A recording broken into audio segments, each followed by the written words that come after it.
Beyond the newsroom, where untold story is revealed.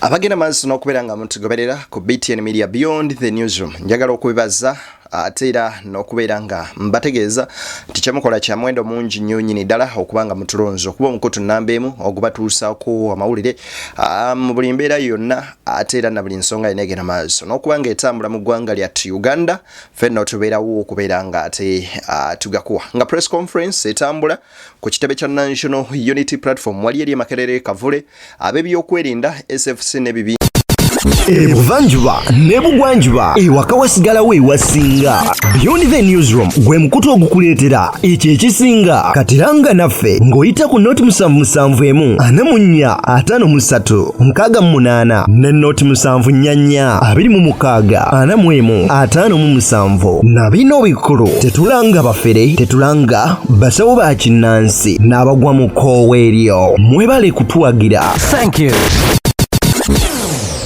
Bibinja ebirala drone mpitirivu zirabiddwako nga zipakinze wabweru w'ekitebe era ne bagenda maaso n'okubeera nga abasirikale beetoloola ekitebe kya National Unity Platform abeesibye obukokolo nga tebategeerekeka bagenze maaso bonna n'okubeera nga babaayo. Kakati nno Professor Elanga Latigo avuddeyo n'agenda maaso n'okuweereza President Yoweri Kaguta Museveni obubaka era Professor Morris Ogenga Ratigo n'amutegeeza nti guno omujiji gwaliko omutwe gw'otulugunya gw'oteekamu amagye okubeera nga gabatulugunya munywanyi bannayuganda era singa si bannayuganda ate kyandibadde kibi nnyo n'okusinga oba oli awo ku ggwe ky'obatuusako n'ekyatuuka okukutwala mu nsiko. Bino nno omanyi history repeats itself. Mwaka gwa 1987 President Yoweri Kaguta Museveni yayogera ng'annyonnyola ku nfuga z'amateeka n'amagye ng'agamba nti abatulugunya bakozesa amateeka okutulugunya abantu oba oliyawo ne bakozesa n'amagye okutulugunya bannansi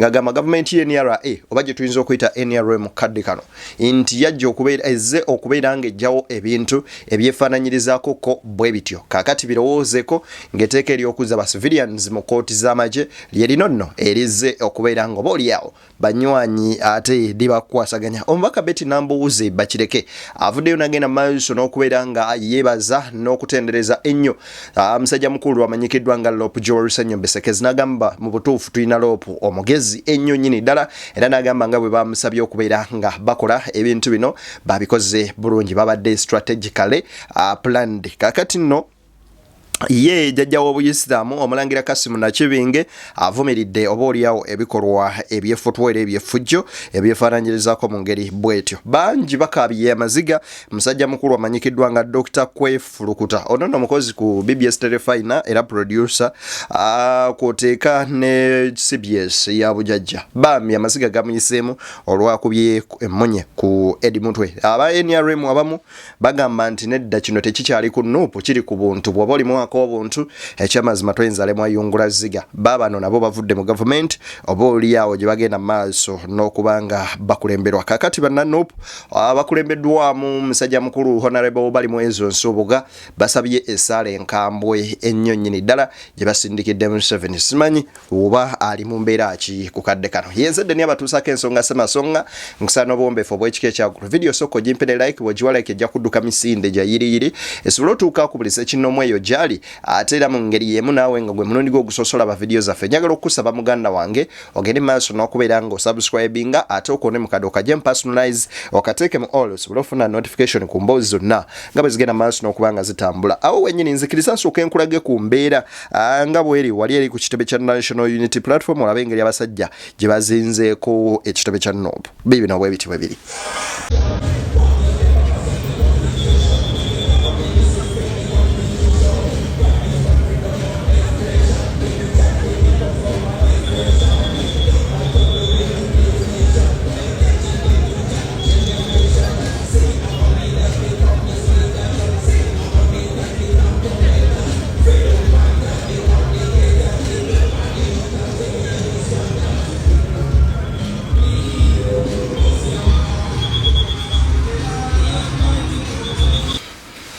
Abasajja abambadde obukookolo nga ne drone nzigule bali ku kitebe kya National Unity Platform. Era embeera nga bweri mu kitebe munda we wano nno omubaka Honorable Bali Mwezo Nsubuga y'omu ku abo abatuwadde essaala oba oli awo eguddewo olwaleero naye teriimu kigambo kiwoomu ne kimu eri bakulembeze bano.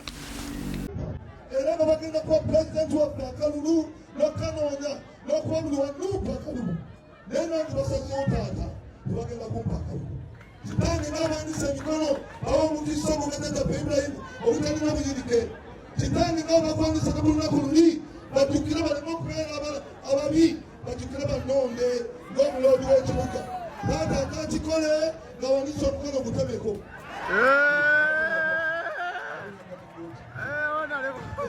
Meya mukambwe mukko buli awanise omukono olina okkiriza mulodi meya waffe so oba tokikoze omukono mukama agenda kujjako.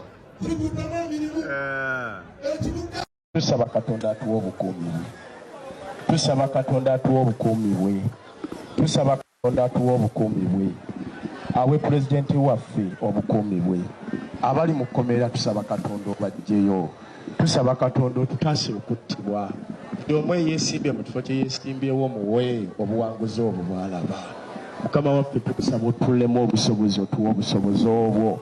Bakama baffe abatukuumira ekitebe kino bawe emikisa obawe emirembe obaagale oyagale famire zaabwe nga naffe bw'otwagadde. Tukusaba otukwasa eggwanga lino. Tukusaba otukwasa bika ala Allahi yasiir. Ekyewa Katonda kitono nnyo kuba omutonzi waffe yasalawo. Ebigambo byange ndi musajja muteeke sisobola kwogera bigambo biwanvu nga Mr. President atuuse. Rain nkusabira Lubaga South. Rain nkusabira Lubaga South. Rain nkusabira Lubaga South. Assalamu alaikum warahmatullahi wabarakatuh. Kakati ebyo byonna nga tubitadde ku mabbali. Banywanyi wano we wali ekinyusi ky'ensonga Ssemasonga. Oyinza okukola ebintu byonna naye teweerabiranga ebigambo nga bino. Professor Morris Ogenglatigo wuliriza ebigambo byaweereza President Museveni. That at one point you wrote a piece of article that caused the President Yoweri Museveni to change his mind. Would you have any message for him about this bill, but also as we go to the 2026 general elections? Professor Latigo. My message is very simple. Mr. President, these young people don't hate you. Which young people? Young Ugandans. Okay. Who stand out and oppose what is happening to our country. They don't hate President Museveni. Mm-hmm. If they were not Ugandans, it could have been worse. The great thing that God created for Ugandans is that we have an incredible level of patience and humility in doing things. But if you think you can use the military, you can use the law, you can use the police to oppress these young people, you have something coming. Because the very rebellion that you undertook for a very simple reason will become open rebellion against your government on the streets of Uganda. Because things are not okay. Mr. President, things are not okay. And every passing day, your capacity to handle it reduces because you have done your part. For the sake of this country, for the sake of your legacy, and for the sake of the history of your struggle. Find time to say, I have done my part. And call Ugandans to have dialogue so that the bile that people have accumulated for various reasons come out of their hearts. We smile while looking at each other frankly and we agree on the next way forward for this country. Professor Latigo agamba inti President Museveni okoze ekimala era agamba nti you have done your part. Nakola statement egamba nti these younger people, the Ugandans, do not hate you. These young people of Uganda, they are patient enough. Bannayuganda bagumikiriza nnyo ekimala. Era nakola ku statement egamba humanity. Abantu bano nti balina obuntu bonje. Nesinga babadde nga tebali nga bantu abali ng'Abaganda obanga bannayuganda bwe bali abakakamu. Ng'ekiri wano kyekiri ne Congo oba TZ obanga kyekiri e Kenya singa kyekiri nge e Sudan singa bannayuganda oba oli awo mwalabadda engeri gye bagenda maaso n'okubeera nga ate beekalakaasamu obanga bakuba gavumenti eno ekigo. Agamba jjukire biki bye yayogera na biki ebyamutwala mu nsiko naye eky'okubanga azza amagye mu bantu agamba ne bwe ganaabeera ku ludda lwe tegajja kubeera nga gamuyamba. Bigambo bya Professor Morris Latigo. Kakati njagala nkuwa ebigambo bino bya jjajja w'Obuyisiraamu Omulangira Kasimu Nakibinge. Wuliriza. Mukaka olina kusimba nsonga bw'abakkiriza nakkiriza naye mulekerawo okukozesa amaanyi, mulekerawo okukozesa obukambwe nga mulowooza nti mulina nnyo kyemuggusa. Kyemufunamu lwe mulinyigiriza bannayuganda kukyayisa abo abantu be balowooza nti be bakama bammwe be babatuma. Oba babatuma oba tebabatuma naye ekikulu mwongera bakyayisa. Ate oluvannyuma mubuuze lwaki abantu batukyawa. Naye ate nga mwe mubikoze. Kale mweddeko muleme kukola bintu ffenna bituleetera bunkenke. Tusaba busabi bano bannaffe abagenda e Makka bakiteeke mu dduwa ensi ereme kubeera mu bunkenke, ebeeremu omukwano, ebeeremu okwagalana. Byonna bijja ne bigenda naye tewali nsonga lwaki okulonda kufuuka ensonga etuleetera okulwanagana n'okuteekawo obunkenke. Kati emyaka gigenda kuwera 5 kasooka tuva mu kalulu kali. Nze mbadde nkyogera lunye. Waliwo be baakwata ng'okulonda kwakaka. Nakati tebabatanga. Tebagendanga mu mbuga z'amateeka. Nja kusaba court martial ete abantu bano bwebanga terina bujulizi bubaluma. Bwebe bulina babasalira emisango gyabwe nakyo kimanyike. Naye ensonga eno y'okukwatanga abantu nkyamu etuzaayo emabega we twabeerera abato mu biseera by'ekinaana ng'obunkenke bungi gundi yabuze. Ebigambo ebyo bw'obiwuliriza n'obirowoozaako bikulu nnyo nnyini ddala. Mwaka gwa 1987 bino ebigambo byali bya Mwami Museveni. Wuliriza. Depending on the nature of the state in a given society, law can be an instrument of oppression and exploitation or of social justice and progress. Law is not synonymous with justice. Is not always synonymous with justice. It can be, but it may not be. What is legal is not necessarily what is just. Law can be used by the strong against the weak, by the rich against the poor, by the minority against the majority. Historically, law has been used by the oppressor against the oppressed. During the slave period, slaves were owned and disposed of like chattels, and it was perfectly legal to own a slave. The NRM government is strongly opposed to having laws on our statute books which serve the interests of the minority as against the majority of our people, or which in any way serve to promote injustice or advance backward interests in our society. Ebigambo bino kansubire mu biwulidde bulungi. Oyinza oba tobiwulidde bulungi naye njagala obiwulire obitegeere. From 1987 to 2025, UPDF Amendment Bill weyabadde past olunaku lwajjo mu parliament reflecting oddeyo olowooze ku bigambo by'omukulu ono obiwuliriza. Depending on the nature of the state in a given society, law can be an instrument of oppression and exploitation. Okusinziira ku mbeera nga bweri oba nga bweba amateeka gayinza okubeera nga gakozesebwa okunyigiriza oba okusaanyaawo social justice. Oba okubeera nga gawa eddembe Is not synonymous with justice. Is not always synonymous with justice. It can be, but it may not be. Gayinza okubeera nga gakuwa eddembe n'olifuna ate oba oliawo oyinza obutalifuna.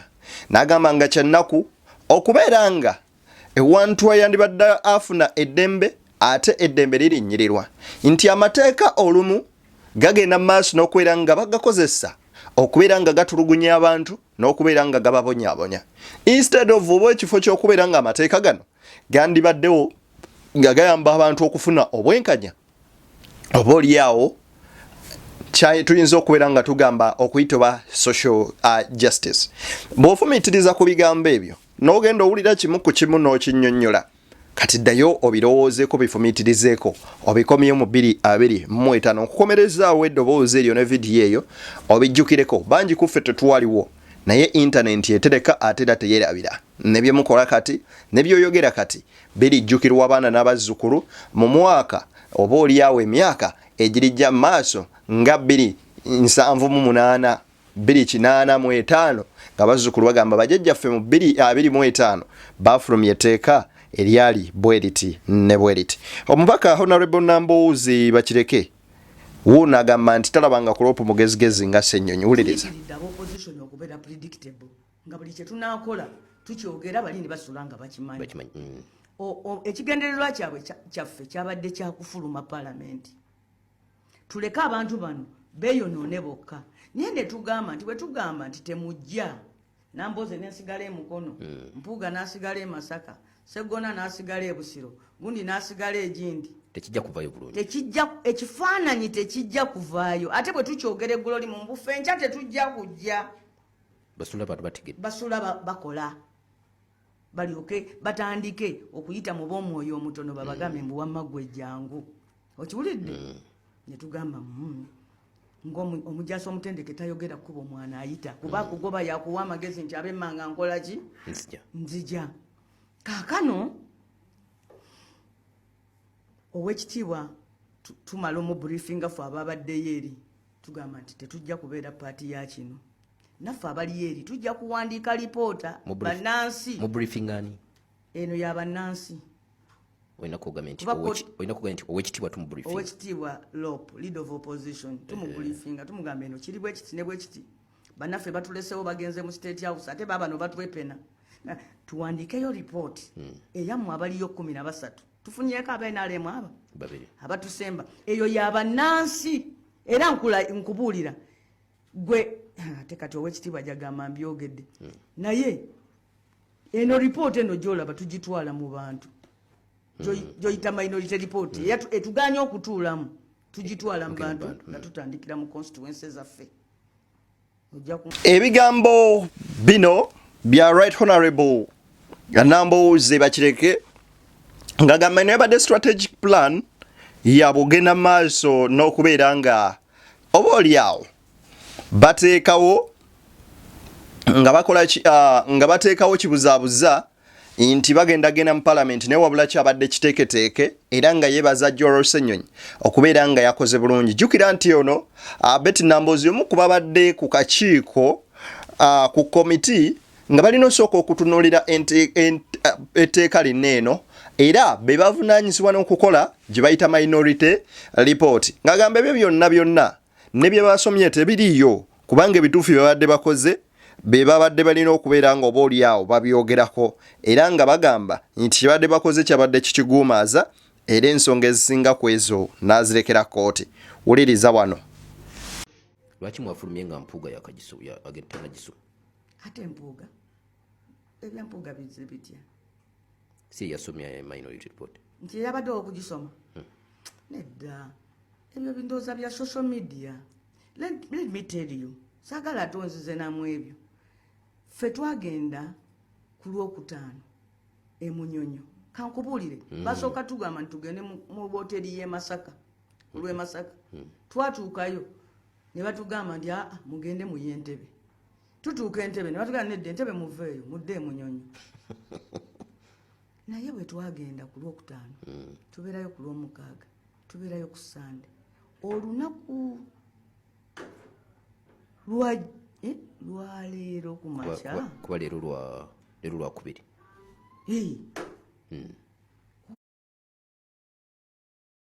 Wekitiibwa Mpuuga lwe mulabyeko e Munyonyo ate lukwakwayo kati yakoledde wa lipoota tannatuulako naffe mu meeting n'emu. Mwagala bino bintu bitabiikiriza nammwe mulimba. Lipoota eyo eba kusomwa. Ndowooza tubadde tujja kulonda Owekitiibwa Sseggona. Eyo saagala tugendeyo tukome awo. Njagala nkuwe ebigambo bino vidiyo n'engeri gye b'empanvu nnyo nnyo. Tugende maaso n'okubanga oba oliawo tubifuna. Byonna tubitegeere bulungi. Mpola. Kanjiwunzike. Ebigambo bino bya Dr. Kwefulukuta. Njagala obiwulirize bulungi. What came into your head? Omulabe ngali bwatyo. Bwe ndabye Eddie Mutwe ekizze mu bwongo bwange waliwo saawundi eyo abatera okulaba firimu za bomu ng'egenda okubwatuka. Waliwo saawundi eyo egira ti. Kakati ng'ate waliwo ate abisoma ali mu kugitigiinya. Tamanyi nti saa yonna ebwatuka. Yalaba nga kyakuzannyisa nti Uganda weeri essaawa zino tuli ku time bomb.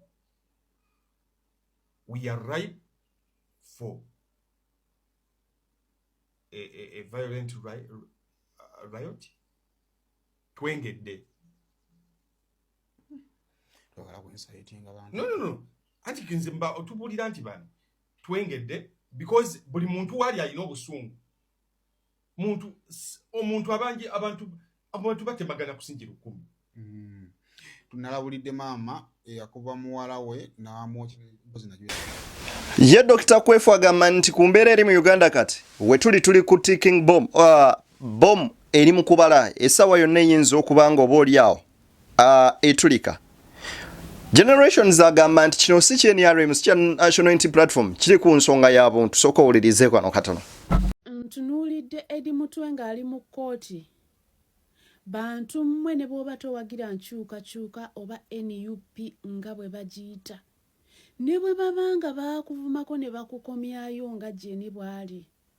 Ke kaseera tuyimirire ne Eddie Mutwe, you guys.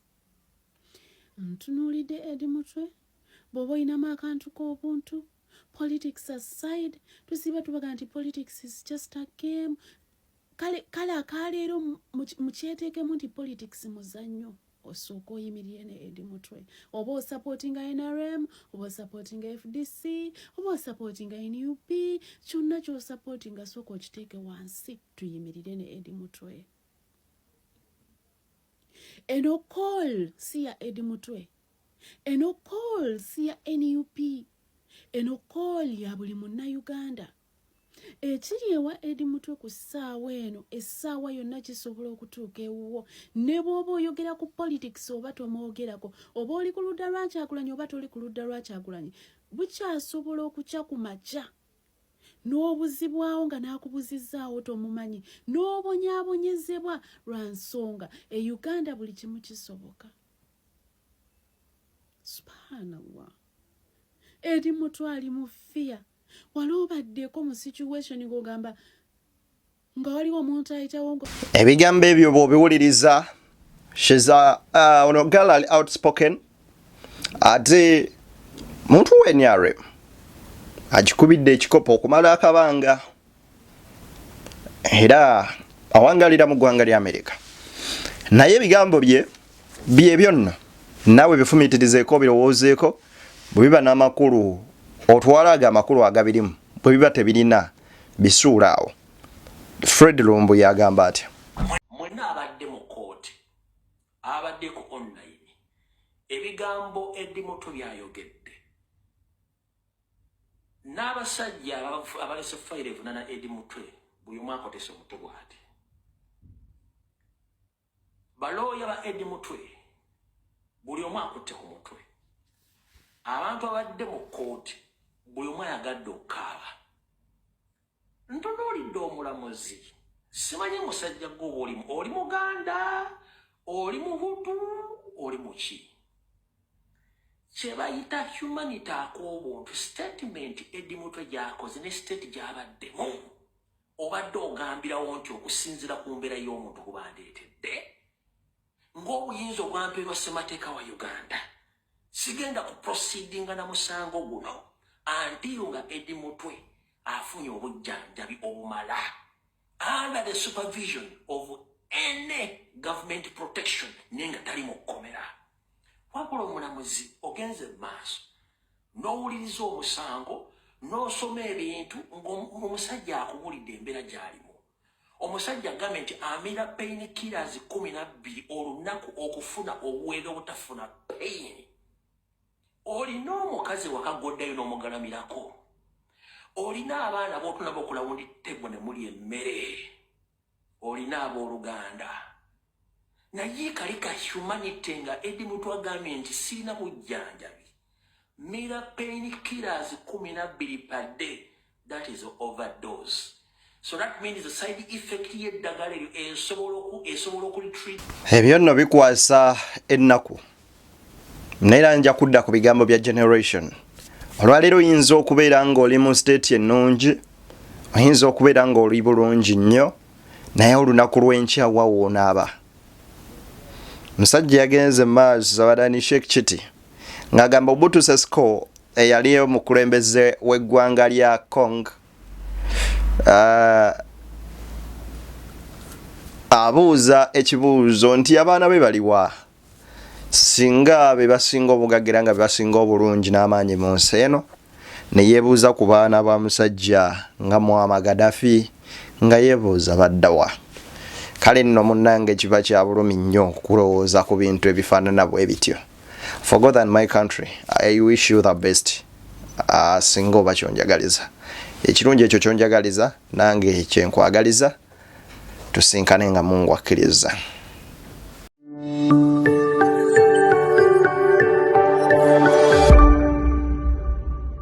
Beyond the newsroom, where untold story is revealed.